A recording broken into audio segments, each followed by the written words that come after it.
Que se passe-t-il à Springfield lorsque la ville subit la chaleur la plus intense de son histoire? Bart était faible et allongé sur son lit, et même l'horloge fondait sous la vague de chaleur. Homer, incapable de dormir à cause de la chaleur, détacha son corps du lit, puis en descendit. Mange! Je suis derrière toi!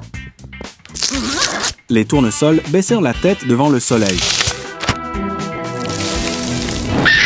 Mais l'école primaire de Springfield était équipée de la climatisation et les élèves se précipitèrent pour assister aux cours. Même les anciens élèves diplômés, il y a 15 ans, revenaient à l'école. La climatisation était devenue indispensable pour cette saison, mais la famille Simpson ne pouvait pas se le permettre et ne pouvait compter que sur un ventilateur pour se rafraîchir. Homer déclara que s'il pouvait recréer une atmosphère hivernale, la température de la maison baisserait sûrement. Il branchait l'électricité et les chansons de Noël apportaient un peu d'air d'hiver. Mais cette ambiance disparut très vite. Effectivement, la ville fut plongée dans une panne de courant. Les habitants duraient supporter la chaleur sans aide. Les lumières de la ville s'éteignirent progressivement et les feux de circulation cessèrent de fonctionner, provoquant la collision de deux voitures qui percèrent les portes d'un grand magasin. Les passants se joignirent à la frénésie des achats et toute la ville sombra dans un chaos immense au milieu de l'obscurité.